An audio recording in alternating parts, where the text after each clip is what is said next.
Fourth question, what will happen if gravitational force vanishes? हा, yes, very good. चला तर एक एक क्वेश्चनचं मिनिंग पटपट बघूयात. सो डिफरन्स बिटवीन स्केलर्स आणि वेक्टर्स लिहिले तुम्ही. Yes. स्केलर क्वांटिटीज काय असतात, वेक्टर क्वांटिटीज काय असतात. मी डिफरन्स ऑलरेडी सांगितलेलं होतं, फक्त तुम्हाला 1 2 3 4 करून लिहायचं. मग मी ग्रुपमध्ये चेक करते की तुमच्यापैकी किती जणांनी होमवर्क टाकलेलं. मी त्या दिवशी पण बघितलेलं, पण आता लक्षात नाही, बरेच दिवस झाले ना. मी परत एकदा ग्रुप बघते.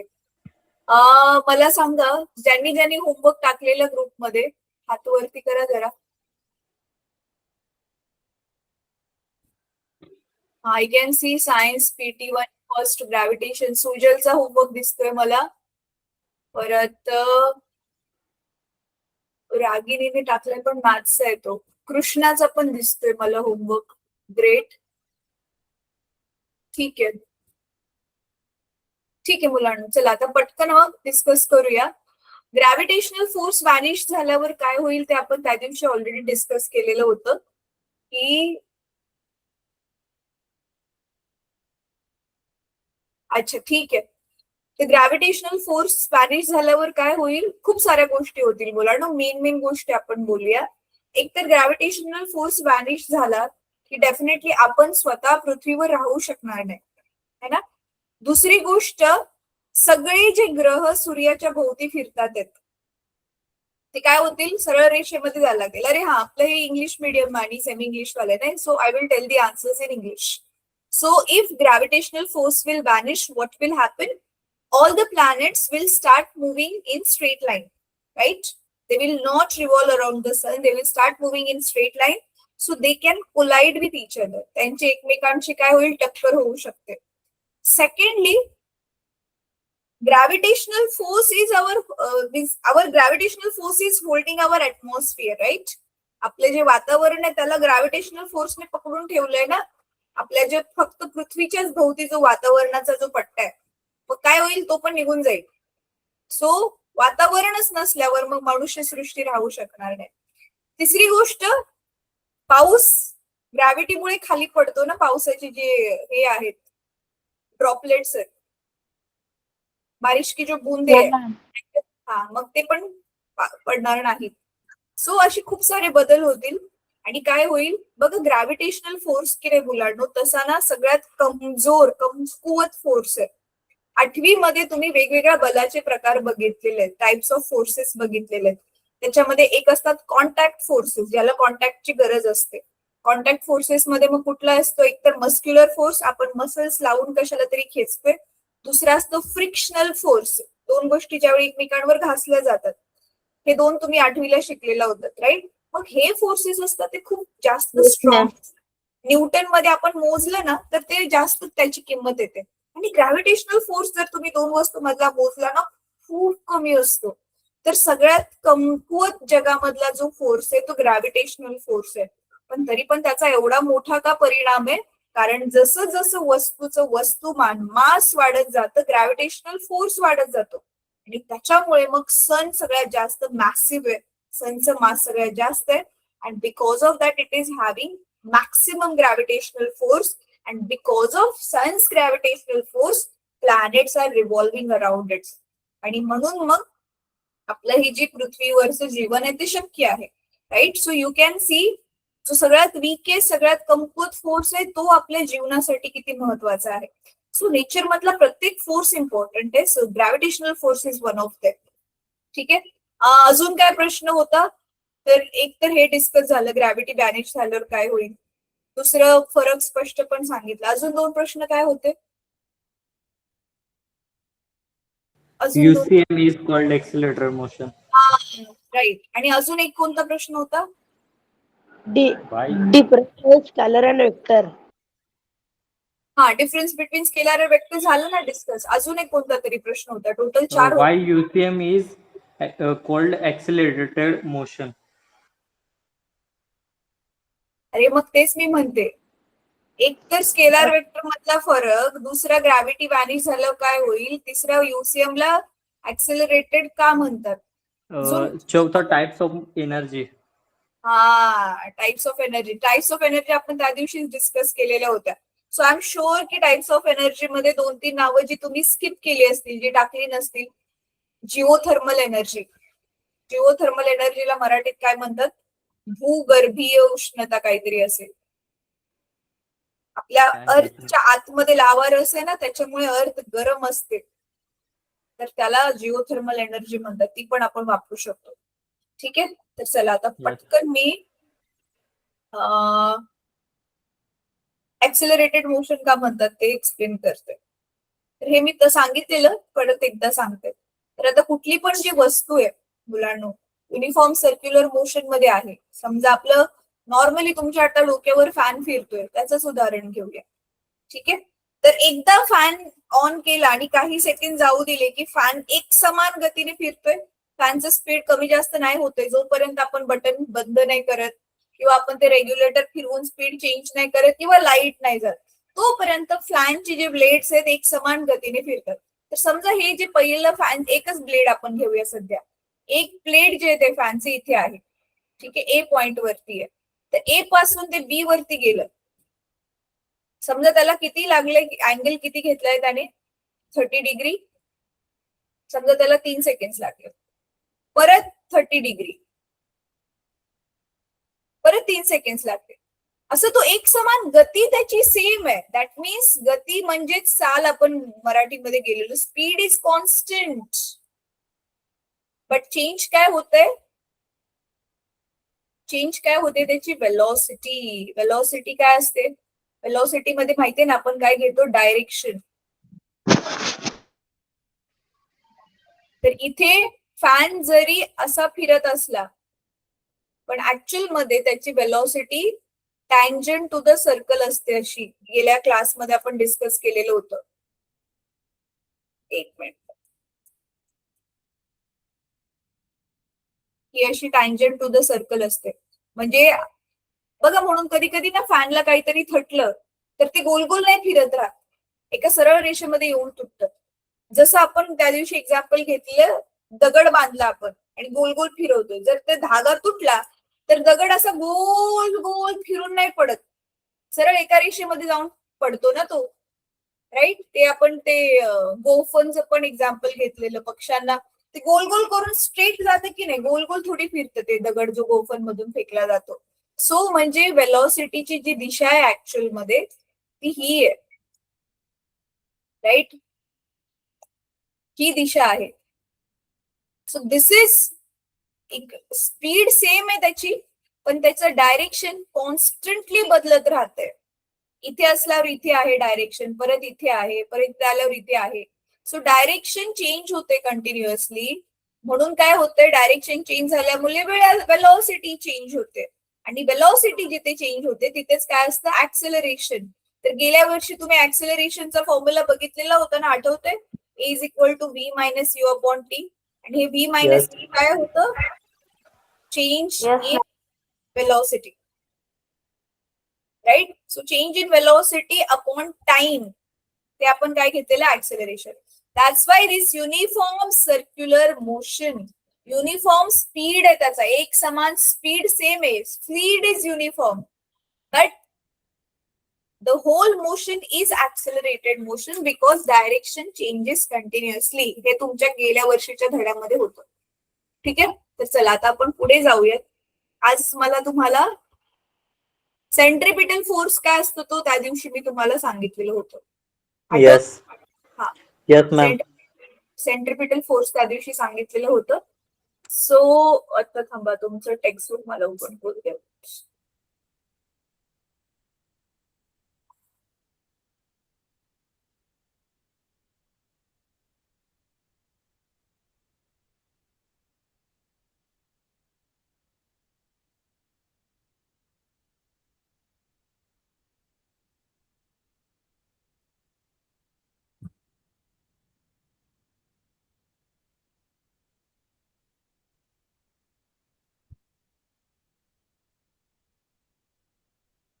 टेक्स्टबुक शेअर करते.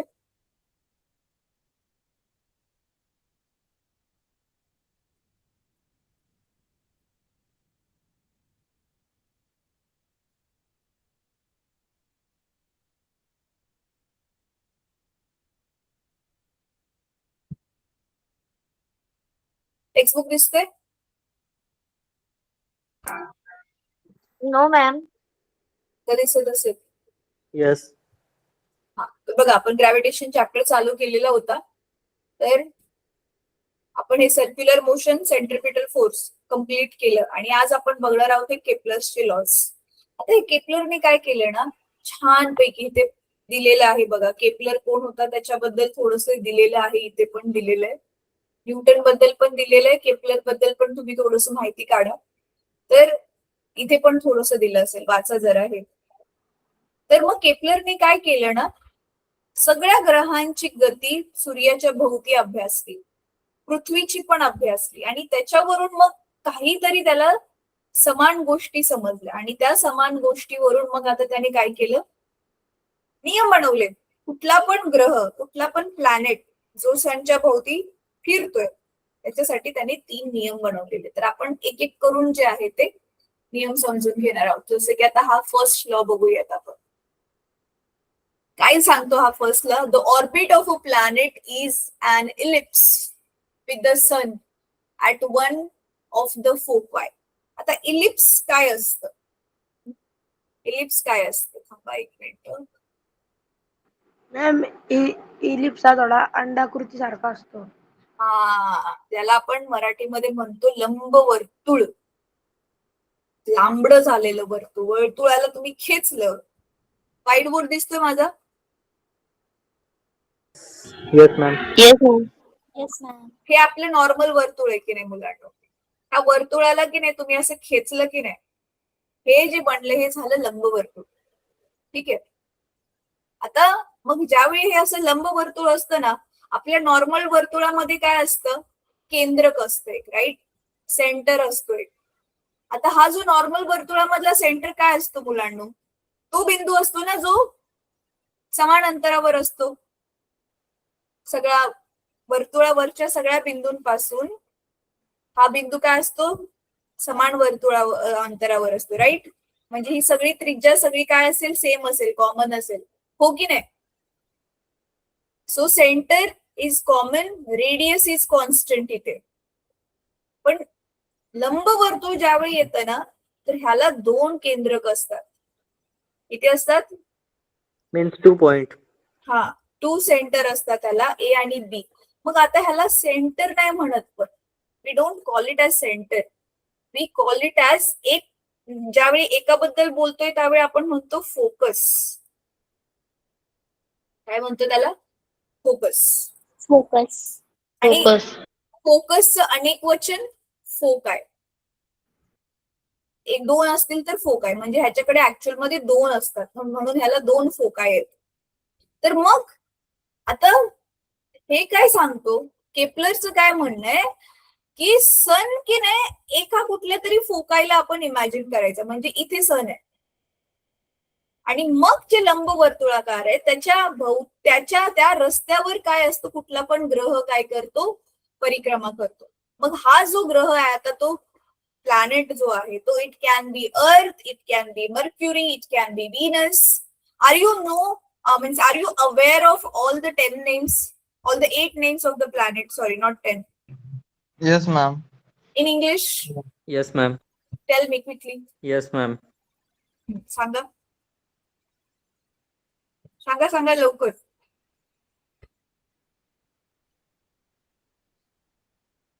Yes, ma'am. Jupiter, Saturn. Mercury, Venus, Earth, Mars, Jupiter, Saturn, Uranus, Neptune. Very good. ठीक आहे. तर हा फर्स्ट रूल सिंपल होता. काय होतं की जो रस्ता आहे, प्लॅनेट ज्या रस्त्यावर फिरतोय तो रस्ता सर्कल नाहीये, इट इज अन इलिप्स. आणि इलिप्सच्या एका सेंटरला सन असतो. This is the first rule. Now look at the second rule. The line joining the planet and the sun sweeps equal areas in equal intervals of time. Now what is mean by this? Let me take this here. याचा अर्थ काय होतो? Meaning समजून केलं ना तुम्हाला सोपं जाईल हे पाठ करायला. मीनिंग न समजता केलं तर नाही होणार सोपं. हा बोल बेटा. I know first law, second also, and third. हा ठीक आहे बेटा, पण थांब, आता बाकीच्यांना पण माहिती पाहिजे ना. माझं एक्सप्लेन करून झाल्यावर मी ज्यावेळी रिपीट करायला सांगेल त्यावेळी डेफिनेटली तू रिपीट कर. आता ओके मॅम. ह्याचा बघा मुलांना काय होतं. आपण ना आता आपला हे कुठला पण प्लॅनेट काही छोटासा पॉइंट नाहीये की सन पासून त्याला जोडलं, राईट? असं नाहीये. तर बेसिकली सनचं जे सेंटर आहे ना इथे, सेंटर पासून ना, अच्छा ठीक आहे, आपण असं करूयात, आपण समजा कुठल्या पण प्लॅनेटला एक पॉइंट सर्कल सेंटर घेतलं त्याचं. आता जसं की बघा इथे ह्याचं सेंटर घेतलं, अर्थ आधी इथे होती, ठीक आहे, आधी इथे होती ए पॉइंटला, आणि अर्थ फिरून जी आहे समजा इथे आली, आता बी पॉइंटला आली, ठीक आहे, इथे आली आता.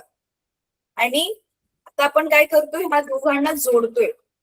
दोघांचं सेंटर, सनचं सेंटर इथे जोडलं, आणि परत सनचं सेंटर अर्थ ज्यावेळी बी पॉइंट आली तिथे जोडलं, ठीक आहे. आता समजा मुलांना नीट ऐका हा, समजा आता इथून ए पासून बी पर्यंत यायला, अर्थला ए पासून बी पर्यंत यायला से फॉर एक्झाम्पल 1 दिवस लागला. किती? 1 दिवस लागला. आता काही दिवस आपण जाऊन दिले, समजा आता इथे आली, अर्थ सी ला आली, ठीक आहे, सी ला आली, आणि परत काही 1 दिवसाने परत अर्थ इथे आली डी ला. परत आपण 1 डेचाच टाइम घेतलाय. ए पासून बी मध्ये जायला पण 1 डे लागला, सी पासून डी मध्ये पण जायला काय लागला, 1 डे लागला. आणि आपण मग काय करणार आहे आता, ही अर्थची नवीन सी पासूनची डी पर्यंतची पोझिशन, आणि परत आपण काय करतो, ह्याला सेंटर्सला जोडतोय, इथून जोडलं आणि इथून पण जोडलं. आता हा सांगतो काय मुलांनो, लॉ काय सांगतो हा, त्याचं काय म्हणणं आहे बघा, the line joining the planet and sun sweeps equal areas.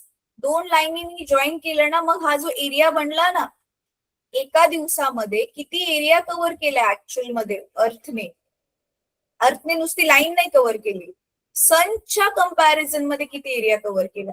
Same बी इथे पण स्वीप्स म्हणजे कापणं, किती एरिया, किती क्षेत्रफळ कापलं. तर हा लॉ सांगतो की मग हा जो एरिया आहे ना, AOB, आपण हे जे एरिया वर्तुळ पाकळी म्हणतो ना, आपण वर्तुळ पाकळीला मराठीत काय म्हणतात, इंग्लिश मध्ये काय म्हणतात मुलांना, सेगमेंट ऑफ द सर्कल. 9वीला Yes. शिकला असाल ना तुम्ही. Yes. So this segment A, इथे ओ नाव देऊयात सनला, सनच्या पोझिशनला. So segment AOB will be exactly equal to segment COD. की म्हणजे हा जो एरिया आहे ना, suppose this area is, say for example घेतोय आपण जस्ट मुलांनी, suppose this area is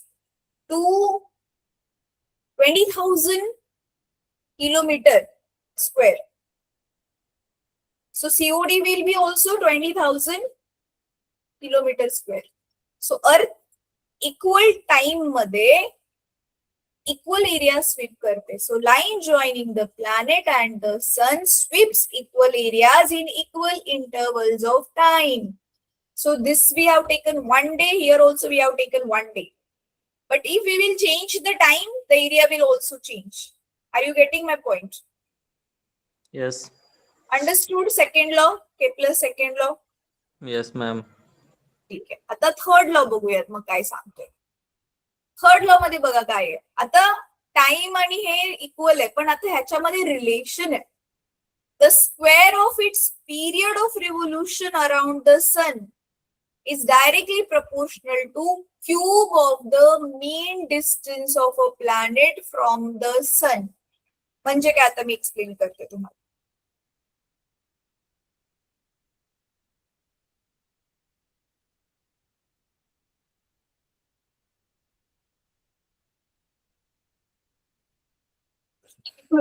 sorry, मला शिंकी आली, एवढ्या फास्ट आली, कॅमेरा ऑफ करायचा पण वेळ नाही मिळाला. चला, चला मी आता इथे कॉपी करून घेते आधी लॉ आपला, आणि आता ह्याला समजून घेऊया आपण. ह्याला तोडून तोडून समजून घेतलं ना कधी मग चुकणार नाही, तुम्ही विसरणार पण नाही. बघा आता हे काय सांगते, the square of it's period of revolution. आधी टर्मिनॉलॉजी म्हणजे जे शब्द असतात ना त्याला टर्म्स म्हणतो इंग्लिशमध्ये, त्यांचा अर्थ. पिरियड ऑफ रिव्होल्युशन काय असतं? स्क्वेअर म्हणजे वर्ग आहे. काय आहे? वर्ग. कशाचा? पिरियड ऑफ रिव्होल्युशन म्हणजे तो टाइम आहे. टाइमला आपण टी दाखवतो. पिरियड ऑफ रिव्होल्युशन म्हणजे मुलांनो एक राऊंड कंप्लीट करायला किती वेळ लागला त्याला म्हणतात पिरियड ऑफ रिव्होल्युशन. एक राऊंड कंप्लीट करायला किती वेळ लागला. फॉर एक्झाम्पल आता अर्थचा किती आहे period of revolution around the sun? अर्थचा किती आहे? What is period of revolution 24 hours. Around the sun? बेटा sun 365 days. 360. Right. So in the case of earth मग ते किती होणार? 365 चा स्क्वेअर होणार. कळते तुम्हाला? So period of revolution of any planet त्याचा square around the sun is directly proportional to the cube of the mean distance. कशाचा? तर क्यूब आहे.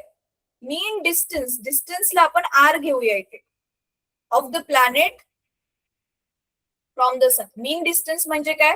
आता हे जे अर्थ आहे, आता बघा अर्थ आता पूर्ण राऊंड घेणार आहे ना, तर प्रत्येक वेळी अर्थची पोझिशन काय होत होती? चेंज होत होती. बघा कधी इथे कधी इथे कधी इथे, आणि प्रत्येक वेळी मग तुम्ही अर्थचं सन पासूनचं हे जे डिस्टन्स मोजत जाणार ते प्रत्येक वेळी चेंज होणार आहे. कारण आपला जो रस्ता आहे तो इलिप्स आहे, सर्कल नाहीये. म्हणजे प्रत्येक वेळी रेडियस जर आपण नाव दिलं तर रेडियस चेंज होत जाते. पण ह्या सगळ्या रेडियसचा आपण मीन काढणार.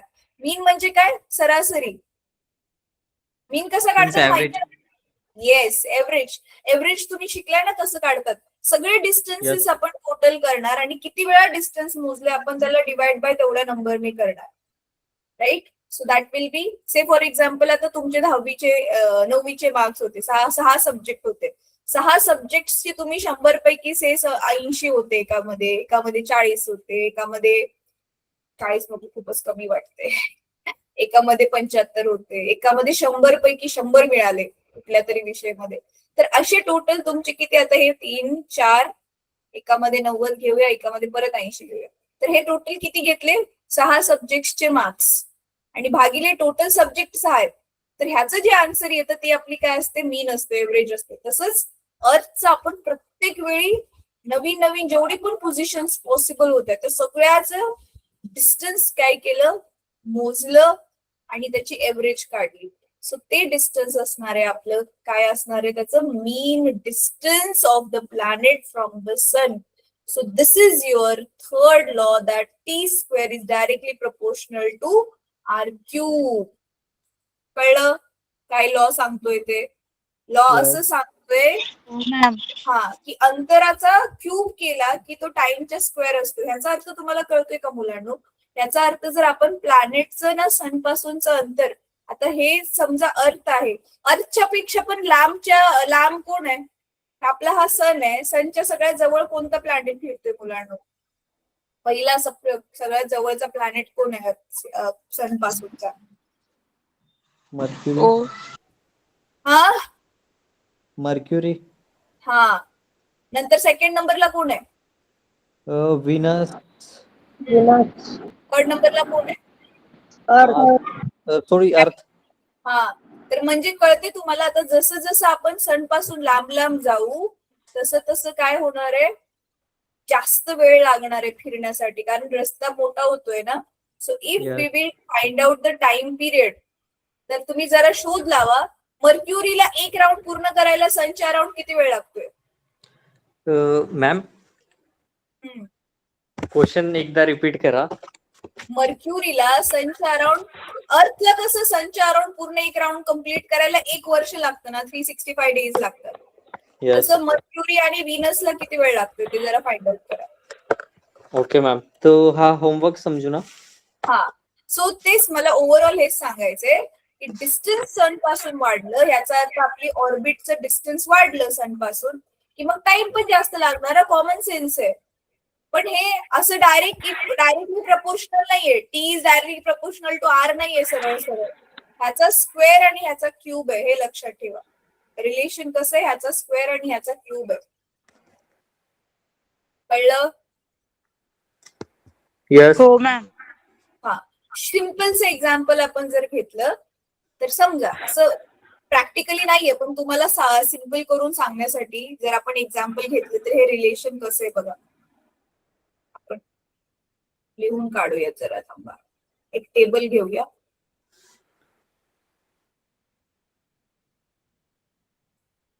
सपोज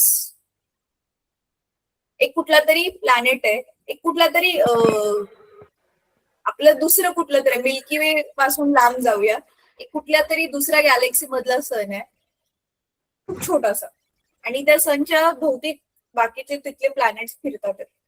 तर आपण सपोज सनचं की नाही बघ, आपल्याकडे एक तर आहे टी,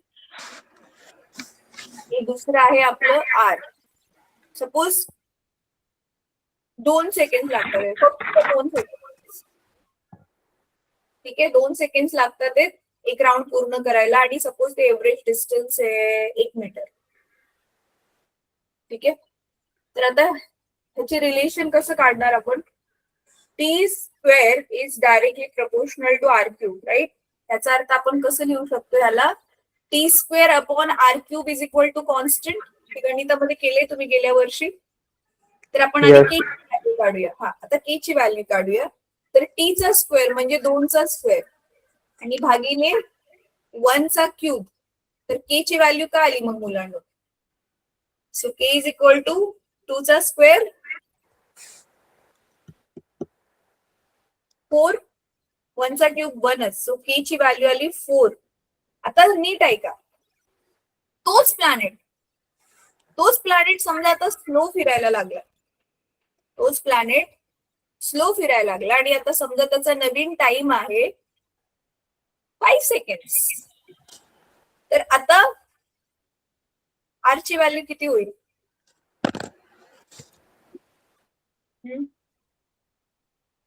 आर ची व्हॅल्यू किती होईल? 25. हा, चला काढून बघूया. आपलं के साठीचा फॉर्म्युला काय आलेला होता? T square upon R cube. तर आर क्यूब काढायचं आपल्याला, तर हे होणार टी स्क्वेअर अपॉन के. तर टी चा स्क्वेअर म्हणजे 5 चा स्क्वेअर आणि के ची व्हॅल्यू आहे 4. 25/4 येतोय रे, आणि ते पण क्यूब आहे. म्हणजे आर क्यूब 25/4 येते. तर मग आपण ह्याचं घनमूळ क्यूब रूट काढलं तर येणार अंडर रूट. आर ची फक्त किंमत काढली तर क्यूब रूटच्या खाली हे असं येणार. कळते? So this Yes, will be ma'am. The answer. कळते तुम्हाला? आय होप मला काय सांगायचंय ते समजते की रिलेशन येस कसं मॅम, हे इक्वेशन्स मध्ये आहे. हा, सरळ सरळ स्ट्रेट फॉरवर्ड रिलेशन नाहीये ह्यांचं. एकाचा स्क्वेअर केला की दुसऱ्याचा क्यूब होतोय, दुसऱ्याचा क्यूब केला की दुसऱ्याचा स्क्वेअर होतोय, असं रिलेशन आहे सो ह्यांच्यामध्ये. दॅट्स वाय हे एक्झॅक्ट आन्सर आहे 3√25/4. हा, क्यूब रूट ऑफ 25/4. ठीक आहे, चला आता पुढचं बघूयात. तर हे केपलरचे लॉज आपण केले. So T square by R cube constant K, हे पण केलेलं आपण. आता चालू करूया आपण Newton's universal law of gravitation. आता ना न्यूटनने काय केलं, जसं त्या दिवशी थोडंसं ह्याला डिस्कस केलेलं आपण, की त्याने ना खूप साऱ्या एक्सपेरिमेंट करून बघितले. हे केपलरचे नियम पण स्टडी केले हा न्यूटनने. पर एक गॅलिलिओ म्हणून एक सायंटिस्ट होता, गॅलिलिओने पण खूप सारे रिसर्च आधी करून ठेवलेलं. म्हणजे न्यूटनने आधी ना बाकीच्या लोकांनी काय काय सांगितले त्याचा पण स्टडी केला. मग त्याला थोडी अजून त्याचं काम सोपं करायला हेल्प झाली. आणि मग खूप सारे एक्सपेरिमेंट करून बघितल्यावर मग त्याला काही आन्सर्स कॉमन मिळाले, आणि मग त्याने नियम बनवला की अच्छा हे असंच असतं. आता नियम कसा बनतो? सिम्पल एक एक्झाम्पल घेऊया आपण.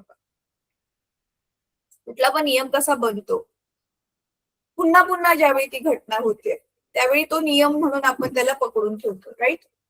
जसं की आपण बघतो एखादा लहानपणापासून आपण जे शिकलेलो होतो, आपण चुकीचं काम केलं की आपल्याला काय मिळायचं, त्याच्याबद्दल पनिशमेंट मिळायची किंवा ओरडा मिळायचा, राईट. तर आपल्या डोक्यामध्ये एक नियम फिक्स झाला की आपण चुकीची गोष्ट केली की आपल्याला त्याचा रिझल्ट चुकीचाच मिळणार आहे. म्हणून त्याच्यावरून नियम काय बनला लाईफमध्ये आपल्या, की जो जैसा करेगा वैसा फल पाएगा, राईट. त्याच्यानंतर अजून कोणते नियम आहेत ज्या नियमांवरती आपली चाललेलं आहे? अजून हा पण नियम मुलांनो, की जे सत्य आहे, सत्य आहे ते कधी ना कधी उघडकीस येतं. हे सत्य, हे मी जे बोलते ते सत्य है ना. आता ती एका दिवसामध्ये नियम नाही बनला, पुन्हा पुन्हा तसंच घडत गेलं आणि मग त्याला नियम म्हणून सगळ्यांनी मान्यता दिली. तसंच मीन्स मॅम त्यांनी इन्व्हेंट नाही केला, तो ते डिस्कवर केलं, ते पहिलेच होतं. निसर्ग पहिल्यापासूनच आहे, तो कुठे इन्व्हेंट करणार आहे? निसर्गामध्ये जे चाललंय ते फक्त स्टडी करून त्याने लोकांच्या समोर मांडतात. ठीक आहे. तर आता मग त्याने काय केलं, खूप सारे प्रयोग करून बघितले. जसं की आता दोन वस्तू माझ्याकडे, आता माझ्या दोन वस्तू टेबलावर आहेत, एक पाण्याची बॉटल, एक कॉफीचा कप आहे. तर त्या दोघांमध्ये किती आहे ग्रॅव्हिटेशनल फोर्स, तो त्याने मोजून बघितला. परत मग काय केलं, दुसऱ्या कुठल्या तरी दोन वस्तू, कार आणि ट्रक, जरा मोठे घेतले, त्याच्यामध्ये ग्रॅव्हिटेशन फोर्स किती येतोय कॅल्क्युलेशन करून तो शोधून बघितला. असं करून त्यांनी खूप सारे प्रयोग केले आणि मग त्यांनी काय केलं, एक त्याच्याबद्दल एक जनरल नियम बनवला की कुठल्या पण वस्तूसाठी आपण तो मग वापरू शकतो. मग वस्तूचं किती पण वस्तुमान असू द्या, वस्तू कुठल्या पण प्रकारची असू द्या. आणि हा नियम जो आहे तो फक्त पृथ्वीवर ऍप्लिकेबल नाहीये, पूर्ण जगामध्ये ऍप्लिकेबल आहे. सगळ्या पृथ्वीच्या बाहेरच्या पण ज्या वस्तू स्पेसमध्ये आहेत, आपल्या बाकीचे ग्रह आहेत, बाकीचे जे प्लॅनेट्स आहेत किंवा अजून जे बॉडीज प्रेझेंट आहेत स्पेसमध्ये, ऍस्ट्रॉइड्स आहेत, मिटिओर्स आहेत, सगळ्यांवरती हा नियम लागू होतोय.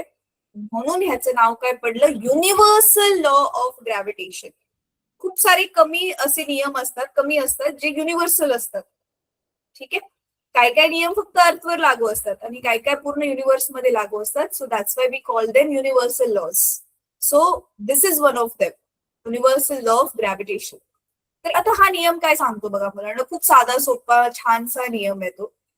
अच्छा, आता पूर्ण वर्गामध्ये फक्त मला सुजलचाच आवाज ऐकायला येतोय. बाकीची मुलं काय बोलत आहेत आज, शांत का बसलेत? मी एकाच मुलाला शिकवते का मुलांनो? खास करून शिवम, अदिती, बाकीच्या मुलांची नावं अजून माझ्या लक्षात नाहीयेत, पण बाकीच्यांनी पण जरा बोला. हर्षदा वगैरे पण आहेत ना, मला जरा नावं बघू देत कोण कोण आहे क्लासमध्ये. गणेश आहे, ज्योती, मयुरी, राधिका, राजवी, रितिका, यशश्री. हे तुम्ही लोकांनी पण उत्तर द्या रे मुलांना. अदिती तर आज क्लासमध्ये दिसतच नाहीये. Shivam, yes ma'am. तू पण मधून आन्सर्स दे ना बेटा, जरा रिॲक्ट कर जरा मी जे विचारते त्याच्यावर. बर, चला. तर आता हा नियम काय सांगतो मुलांना, खूप सिंपल साधासा नियम आहे की समजा माझ्याकडे ही एक वस्तू आहे. नियम हा सांगतो कुठली पण एक वस्तू जिचं मास आहे ती दुसऱ्या वस्तूला स्वतःकडे अट्रॅक्ट करते, स्वतःकडे ती खेचते, आणि ती ज्या फोर्सने स्वतःकडे खेचते त्या फोर्सलाच आपण ग्रॅव्हिटेशनल फोर्स म्हणतो. मग आता तो फोर्स मोजायचा कसा, त्याच्यासाठी मग त्याने नियम दिला. तर सपोज आपल्याकडे ही एक पहिली वस्तू आहे, त्या वस्तूचं जे मास आहे ते m1 आहे, आणि इकडे एक दुसरी वस्तू आहे तिचं मास आहे m2. ठीक आहे. आणि ह्या वस्तूंचं आता आपल्याला काय मोजायचंय, दोघांचं आपसामधलं अंतर. मग ते आपण कसं मोजणार, दोघांच्या सेंटरला जॉईंट करणारी एक लाईन बनवणार आणि त्याच्यापासून ते अंतर आपण मोजणार. ठीक आहे. So what this law tells basically, every object in the universe attract every other object. हे दोघं पण एकमेकांना अट्रॅक्ट करतात आणि त्या अट्रॅक्शनचा फोर्स सेम आहे त्या दोघांमधला.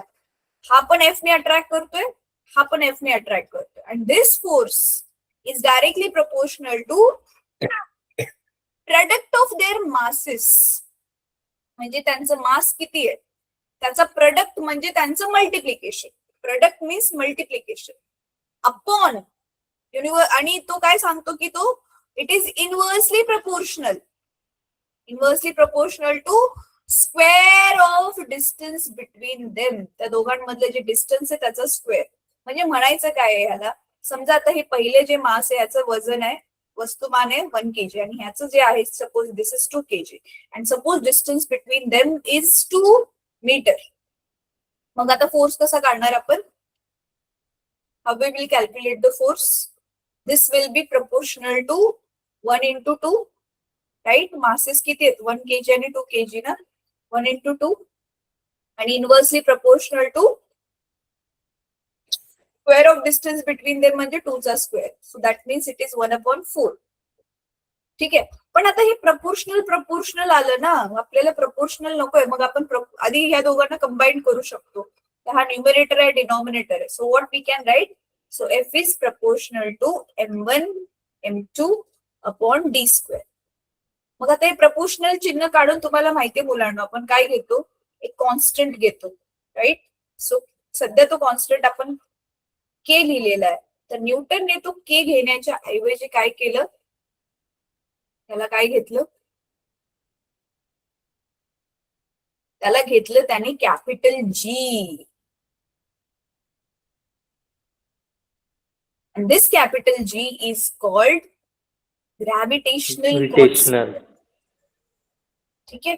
आता हे जे ग्रॅव्हिटेशनल कॉन्स्टंट आहे ना, म्हणजे त्याने काय केलं बघा मुलांना, त्याने खूप साऱ्या वस्तूंच्या 2-2 अशा जोड्या घेतल्या आणि प्रत्येक वेळी ना वस्तूचं त्याला मास माहिती होतं, त्याच्यातलं अंतर माहिती होतं आणि फोर्स पण त्याने कसं तरी कॅल्क्युलेट केला. आणि मग ही जी ची व्हॅल्यू काढून बघितली ना, तर प्रत्येक वेळी जी ची व्हॅल्यू आली 6.67 into 10⁻11 न्यूटन मीटर स्क्वेअर पर केजी स्क्वेअर. प्रत्येक वेळी सेम टू सेम व्हॅल्यू आली. आणि ही व्हॅल्यू फक्त अर्थवर नाही आली, अर्थच्या बाहेरच्या वस्तूंसाठी पण आली. म्हणून मग ह्या ग्रॅव्हिटेशनल कॉन्स्टंटला म्हणतात युनिव्हर्सल कॉन्स्टंट. काय म्हणतात? Universal constant. कुठले युनिव्हर्स मध्ये कुठे पण जा, कॅपिटल जी ची व्हॅल्यू तेवढीच राहणार आहे. मग आता ह्याच एक्झाम्पल साठी मला एफ काढून सांगा बरं. हेच एक्झाम्पल जे घेतलंय ना आपण, तर ह्या एक्झाम्पल मध्ये थांबा, आपण काय करूया,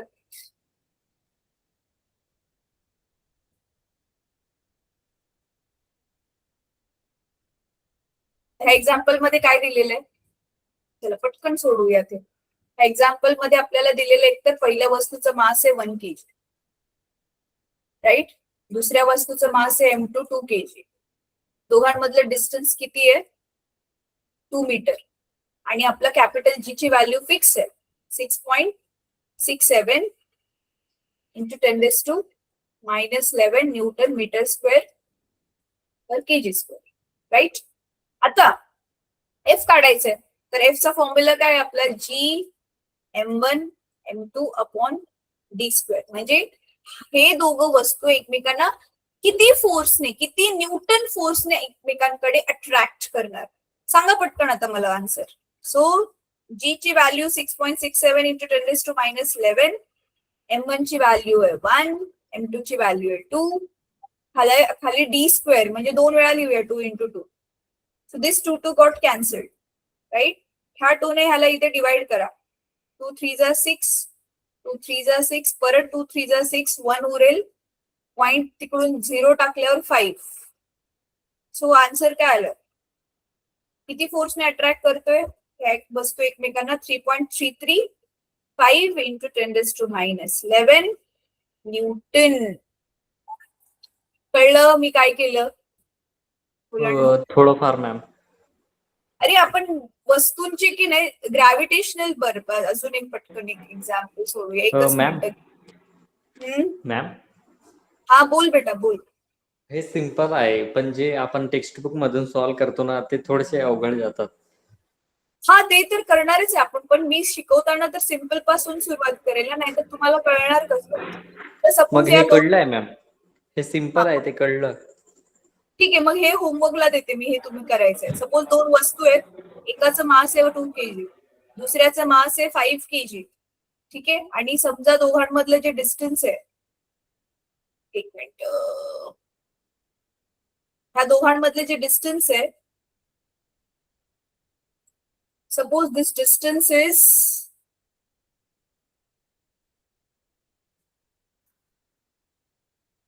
2.5 मीटर. ठीक आहे, तर ह्याचा एफ काढायचा. हा होमवर्कला क्वेश्चन घ्या.